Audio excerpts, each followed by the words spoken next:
যতই দান করি না কেন আমার ধন সম্পত্তি একদমই কমবে না। মা, কি ব্যাপার বাবা, আপনাকে না আমি মাত্র চাল দিলাম, আবার কি লাগবে আপনার? না বলছিলাম যে টাকা। কি টাকা? বাবা এটা কোনো কথা? হ্যাঁ, আপনাকে এক কৌটা ভর্তি আমি চাল দিলাম, এখন আবার টাকার কথা বলতেছেন? মানে আপনাদের এই বাবাদের না আমি না বুঝি না মাঝে মাঝে। আরে আপনাদেরকে যা দান দিছি খুশি মনে সেটা নিয়ে চলে যাবেন, তা না এখন আবার টাকা টাকা করতেছেন। এটা কি আপনার দ্বারা শোভা পায় বলেন? হ্যাঁ, আপনি আছেন ফকির বাবা, যা দিব সেটা খুশি মনে নিয়ে দোয়া দিয়ে চলে যাবেন, আর আপনি এখন বলতেছেন টাকা। এতগুলো চাল দিলাম তা তো কি আপনার হয় নাই? না মানে আমি বলছিলাম কি। আরে বাবা আপনি কি বলছিলেন আমি কি বুঝবো? হ্যাঁ মানে আমি বুঝলাম না। আপনি চিন্তা করেন, হ্যাঁ অন্য কেউ হইলে আপনাকে এই কয়টা চাল দিত, আর আমি আপনাকে এক কৌটা ভর্তি আপনাকে চাল দিছি, কারণ আল্লাহ আমাকে অনেক ধন সম্পদ দিয়েছে। আমি যতই দেই না কেন আমার ধন সম্পদ কমবে না।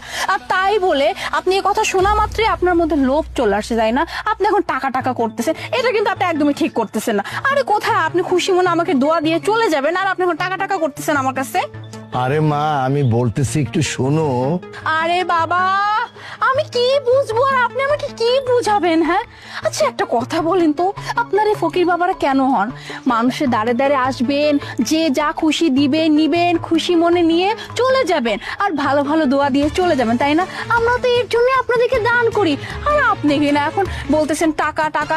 এটা কিন্তু একদমই আপনি ঠিক করতেছেন না। আপনাকে আমি এক কৌটা ভর্তি চাল দিলাম, আপনি খুশি মনে আমাকে আরো দোয়া দিবেন যে মা তুমি ভালো থাকো, তোমার ঘরে যেন আর পরিপূর্ণ হয়ে যায়, কোনো কিছু কমতি যেন না হয়ে যায়, আর আপনি এখন টাকা চাচ্ছেন। মানে আমি বুঝলাম না। হ্যাঁ মানে এখন আপনি কি চাচ্ছেন? হ্যাঁ আমি আমার সয় সম্পত্তি সব আপনার নামে লিখে দেই, হ্যাঁ সব কিছু আপনাকে দান করে দেই, এটাই তো চাচ্ছেন তাই তো? আরে মা আমরা তো ফকির মানুষ, আমরা আঙুল ধরি যেন কেউ কোনো ভুল না করে। তুমি আমাকে যেই দান দিয়েছো এটা নিয়ে যদি আমি চলে যাই তাহলে তো এটা ঠিক হবে না। আমি যদি এটা নিয়ে যাই তাহলে তো আমার পাপ হবে। তবা তবা, এটা আপনি কি বলতেছেন বাবা? আপনাকে আমি যা দান করলাম সেটা আপনি আমাকে ফেরত দিতে বলতেছেন? মানে আপনি কি আমার দ্বারা কোনো গুনাহ কামানোর চেষ্টা করতেছেন? হ্যাঁ আমি কোনো গুনাহ কামাতে পারবো না। আমি যা দান করছি আপনাকে, এই দান আপনাকে নিয়ে যেতে হবে, আমি এই দান ফেরত দিতে পারবো না, আমার অনেক পাপ হবে। আরে মা পাপ তো তুমি করেই ফেলেছো, আর সেটা তুমি একটু পরেই বুঝতে পারবে। আরে বাবা আমি না বুঝতেছি না। হ্যাঁ আপনাকে আমি যা দান করছি আপনি এটা নিয়ে চলে যান না, এত কথা কেন বলতেছেন? আপনি কেন শুধু শুধু আমাকে মানে পাপের ভাগীদার বানানোর চেষ্টা করতেছেন? মানে আপনি বলতেছেন আমি যা আপনাকে দান করছি সেটা আমি ফেরত নিব, আর আমি সুন্দর মতো পাপ কামাই, তাই না? না না বাবা, আমি পুণ্য কামানোর জন্য আপনাকে দান করছি, আমি পাপ কামাইতে পারবো না। মা আমরা ফকির মানুষ, আমরা মানুষকে দোয়া করি, খারাপ পথ থেকে ফিরিয়ে আনি। মা তুমি যেই দানটা আমাকে দিছো এটা তো আমি নিতে পারবো না, তোমার দান তুমি ফিরিয়ে নাও মা। আরে বাবা আমি না বুঝতেছি না আপনার সমস্যাটা কি। হ্যাঁ আমি আপনাকে এক কৌটা ভর্তি চাল দিলাম, আর আপনি কিনা বারবার বলতেছেন এই দান আমি ফেরত নিব, এই দান আমি ফেরত নিব। দেখেন আমি যা দান করছি সেটা আমি ফেরত দিতে পারবো না, আর আপনারা আমার মাথা নষ্ট করবেন না। এমনিতে আমার স্বামীর সাথে ঝগড়া হয়েছে, আমার মাথা এমনিতে গরম হয়ে গেছে, আপনারা আমার মাথা গরম করবেন না। আপনি দয়া করে যা দান করছে আপনি এটা নিয়ে সুন্দর মতো এখান থেকে চলে যান। আচ্ছা ঠিক আছে মা, ঠিক আছে, তুই আমাকে যেই দান দিছিস এটা আমি কিন্তু নিয়ে যাব। আরে বাবা আমি তো সেটাই আপনাকে এতক্ষণ যাবত ধরে বোঝানোর চেষ্টা করতেছি যে আমি আপনাকে যা দান করছি আপনি তা নিয়ে এখান থেকে চলে যান, আপনি তো শুধু শুধু কথা বাড়াইতেছেন। হ্যাঁ মা তুই আমাকে যেই দান দিয়েছিস আমি কিন্তু সব এই দানগুলো নিয়ে যাব, এখনো ভেবে দেখ। বাবা আপনার কাছে আমি হাত জোর করে বলতেছি বাবা, আপনাকে আমি যা দান করছি এটা নিয়ে আপনি দয়া করে চলে যান, আর যদি পারেন আমাকে একটু দোয়া করে যাতে আমার মঙ্গল হয়, ঠিক আছে? আরে যান না আপনি। ঠিক আছে মা আমি চলেই গেলাম, তুই ভালো থাকিস, ভালো থাকিস। আরে যান তো, মানে বুঝলাম না, এত চাল দিলাম তবুও টাকা টাকা করতেছে। আরে দাঁড়ো, কি ব্যাপার? পুরো এক কৌটা টাকা তুমি ওই ফকির বাবাকে কেন দিলা? কি বলতেছো আলিফ? হ্যাঁ আমি আর ফকির বাবাকে এক কোটা চাল দিছি, আর তুমি বলতেছো আমি টাকা দিছি? এসব কি বলতেছো তুমি? প্লিজ মোনা, আমার সাথে একদম নাটক করো না, সত্যি কথা বলো। টাকা দিছো নাকি চাল দিছো সেটা কিন্তু আমি খুব ভালো করে জানি। রান্নাঘরে যে বক্সের ভিতরে 5 লক্ষ টাকা রাখা ছিল, সেই বক্সটা নিয়ে এসে তুমি ওই ফকির বাবাকে টাকা দিয়ে দিছো, চাল তো তুমি দাও নাই। আলিফ, এটা কেমন ধরনের কথা? আমি কি এতটুকু বুঝবো না কোনটায় চাল কোনটায় টাকা? আরে আমি তো চালের কৌটোটাই নিয়ে আসছি, এটা চালই ছিল যে আমি পুরো কৌটাটা আমি ফকির বাবাকে দান করে দিছি, আর তুমি বলতেছো আমি টাকা দিয়ে দিছি। আচ্ছা, আমি কিন্তু রান্নাঘরে গেছিলাম, চালের কৌটার জায়গাতেই আছে এখনো পর্যন্ত, শুধুমাত্র টাকার কৌটাটা নাই যেটা তুমি নিয়ে আসছো, আর নিয়ে এসে সমস্ত টাকা ওই ফকির বাবাকে দিয়ে। আলিফ শোনো, আমার মনে হচ্ছে কি তোমার কোথাও ভুল হচ্ছে। হ্যাঁ, মানে তুমি কাজের প্রেসারে কখন কি কি কথা বলো, চোখে কি দেখো, এটা আসলে নিজেও জানো না। আমি কেন ওই ফকির বাবাকে 1 কোটি টাকা দিতে যাব? আর তুমি বলতেছো তুমি ওখানে 5 লাখ টাকা রাখছো, আমি সেই টাকা দান করে দিচ্ছি, এটা কোনো কথা হলো? হ্যাঁ, আমি এই কোটে চাল ছিল, আমি সেই চাল দান করছি। ঠিক আছে, আমি ভুল দেখছি, আমি ভুল বলছি, তাহলে এক কাজ করি, আমি যেহেতু ভুল করছি ভুলটা আমি শুধরাই, ওই ফকির বাবার কাছে আমি যাই, গিয়ে সমস্ত টাকা যেগুলো তুমি দিছো এগুলো আমি ফেরত নিয়ে আসি, কারণ ওই টাকাগুলো আমার দরকার। আর তার থেকেও বড় কথা, ফকির বাবা খুব বেশি দূরে যাইতে পারে নাই। দাঁড়াও, যেতে যেতে হবে না।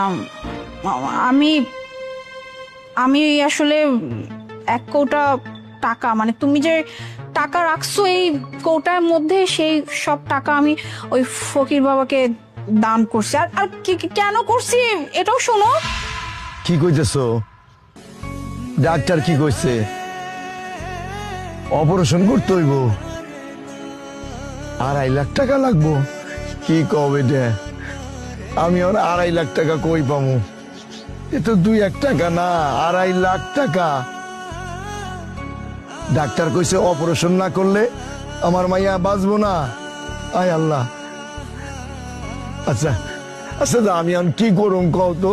2.5 লাখ টাকা আমি কোথায় পাবো? আমি গরিব মানুষ, ভিক্ষা কইরা খাই, দিন আনি দিন খাই, আমি এই এতগুলা টাকা কোথায় পাবো? আমারে কে সাহায্য করবো? হায়, আমি এতগুলা টাকা কোথায় পাবো কও? ওহন আল্লাহর কাছে দোয়া ছাড়া আর কোনো উপায় নাই। আল্লাহ, আল্লাহ, আমার মায়াডারে তুমি বাঁচাও। আমি 2.5 লাখ টাকা কোথায় পাবো? কে আমারে দিব? আমি তো দাঁড়ে দাঁড়ে ভিক্ষা করি। আল্লাহ, তুমি আমার একটা উপায় কইরা দাও। আল্লাহ, আমার মায়াডারে তুমি বাঁচাও। আমার মায়ার অপারেশন না হইলে বাঁচবো না। আমি 2.5 লাখ টাকা পাবো কই? আমি 2.5 লাখ টাকা পাবো কই? আমি পাবো কই? আচ্ছা, হেল্প করার জন্য গেছো, হেল্প করবা, ভালো কথা। তাহলে তুমি লোকটাকে তো এমনিতেই টাকাগুলো দিতে পারতা, ডিরেক্ট টাকা দিয়ে দিতা। আলিফ, এটা তুমি ঠিক বলছো যে আমি তাকে ডিরেক্টলি দিতে পারতাম, কিন্তু আমি না ওনাকে এই এলাকায় প্রায় দেখি, আর ওনার ব্যাপারে আমি কম বেশি জানিও। ওনার না খুব আত্মসম্মান বোধ, বুঝছো? উনি এইভাবে কারো কাছ থেকে টাকা নিবে না। ওনার মেয়ে অসুস্থ, হসপিটালে ভর্তি, ওনার মেয়ের চিকিৎসার জন্য 2.5 লাখ টাকা দরকার ছিল, আর এই টাকা যদি আমি নিজে গিয়ে ওনাকে দিতাম উনি কোনোদিনই নিত না। আর এর জন্য তো আমি এই নাটকটা করলাম। ওনার ঝুলিতে আমি সব টাকাগুলো ফেলে দিছি, কিন্তু আমি বলছি তাকে আমি চাল দিছি, যাতে করে সে না বুঝতে পারলো যে আমি তাকে টাকা দিছি, আর তার যেন উপকার হয়ে যায়। আর আলিফ, একটা কথা কি জানো, এই যে আমরা যে এত সাহায্য করি, এত দান করি, এই যে ধরো মাদ্রাসা, মসজিদ, মন্দির, বিভিন্ন জায়গায় আমরা টাকা দান করি, কিন্তু আমরা প্রকৃত অর্থে যেখানে দান করা দরকার, যেখানে আমাদের সাহায্য করা দরকার, সেটা কিন্তু আমরা করছি না। যারা হাসপাতালে ভর্তি থাকে, যারা মৃত্যু শয্যায় থাকে, যাদের অনেক অসুস্থ, যাদের অপারেশনের জন্য টাকা নেয়, তাদের কথা আমরা চিন্তাও করি না। অথচ দেখো, আমরা প্রায় প্রতিনিয়ত কত টাকা, লাখ লাখ টাকা আমরা দান করি। আসলে দান না সেখানে করা উচিত যেখানে টাকাটা সব থেকে বেশি দরকার, আর আমরা না সেটাই করি না। কিন্তু আমাদের প্রত্যেকের উচিত যার দরকার তাকেই দান করা, যাতে করে তার একটু হলেও উপকার হয়। ঠিক তেমনি এইটাও উচিত নিজের হাজবেন্ডের কাছে সমস্ত সত্যি কথা বলার, সব বিষয় যেটা তুমি করো নাই। তুমি সাহায্য করবে, এটা খুবই ভালো কথা, করো সাহায্য, কিন্তু হাজবেন্ডকে সত্যিটা বলতে হবে। ওকে? সরি বাবা, আমারই ভুল হয়েছে। বাট আমি প্রমিস করলাম এরপর থেকে আমি কখনো কোনো কিছু তোমার কাছে লুকাবো না, কেমন? ঠিক আছে।